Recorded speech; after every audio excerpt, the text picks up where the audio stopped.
اہلکار ہر طرف پھیلے ہوئے تھے۔ میں نے مین روڈ سے جائے واردات کی طرف مڑنا چاہا تو مجھے سختی سے روک دیا گیا۔ متعدد سرکاری محکموں کے باوردی اور سادہ پوش اہلکاروں نے جائے واردات کے قرب و جوار میں ایک وسیع علاقے کا سختی سے محاصرہ کیا ہوا تھا اور کسی غیر متعلقہ شخص کو ان حدود میں داخل ہونے کی اجازت نہیں تھی۔ حد یہ تھی کہ متعدد اخبار نویس قلم اور کاغذ یا کیمرے سنبھالے اس حصار سے باہر سون گن لیتے پھر رہے تھے۔ ان کو بھی آگے جانے کی اجازت نہیں دی جا رہی تھی۔ اندر سے خبر رسانی کا انحصار شاید سرکاری رپورٹروں تک محدود تھا۔ الفا کے قتل کا واقعہ 5 اور 5:30 کے درمیان پیش آیا تھا۔ 3 گھنٹے گزر جانے کے باوجود وہاں ایک مہیب سما بندھا ہوا تھا۔ پولیس گاڑیوں کی چھتوں پر لگی ہوئی گردشی روشنیاں دور دور تک بھیانک سائے پیدا کر رہی تھیں۔ اپنی رینگتی ہوئی گاڑی میں سے اس علاقے کا جائزہ لینے کے بعد مجھے اندازہ ہوا کہ سرکاری اعمال کے لیے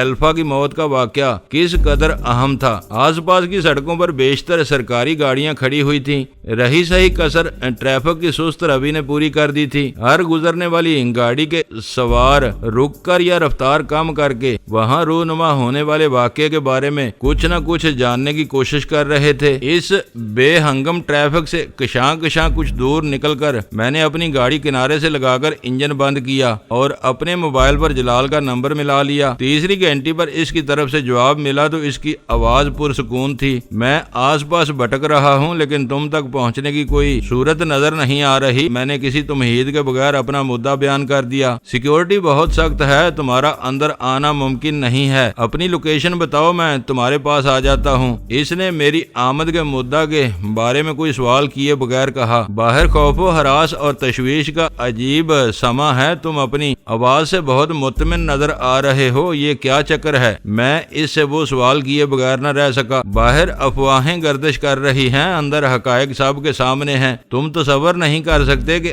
آج ہم نے کتنی بڑی کامیابی حاصل کی ہے۔ یہ بتاؤ کہ تم کہاں ہو؟ اس وقت اپنی مرضی سے کہیں رکنا ممکن نہیں ہے۔ میں کافی دور ہوں۔ اپنی گاڑی گھما کر مراد میڈیکوز کی طرف آنے کی کوشش کرتا ہوں، تم وہیں پہنچو۔ اوکے۔ اس نے فون بند کر دیا۔ اس مختصر گفتگو کے دوران میں نے دوسری ہیجان امیز آوازیں بھی سنی تھیں جن سے اندازہ ہو رہا تھا کہ وہ خونی واقعہ رونما ہو جانے کے بعد جائے وقوع پر پہنچنے والا ہر شخص بڑھ چڑھ کر اپنی اہمیت جتانے میں مصروف تھا۔ موبائل فون جیب میں ڈالنے کے بعد میں نے گاڑی گھمائی اور اسٹیڈیم کی طرف جانے والی ٹریفک میں شامل ہو گیا جو بہت سست رفتار سے آگے رینگ رہا تھا۔ مجھے مطلوب مقام تک پہنچنے میں اپنے اندازے سے زیادہ وقت لگ گیا۔ مراد میڈیکوز والے نکڑ پر ٹریفک پولیس کی ایک موبائل کھڑی ہوئی تھی اور وہاں کسی گاڑی کو رکنے کی اجازت نہیں تھی، صرف جلال کی گاڑی وہاں موجود تھی۔ اسے دیکھ کر میں نے جو ہی ٹریفک سے الگ ہونے کے لیے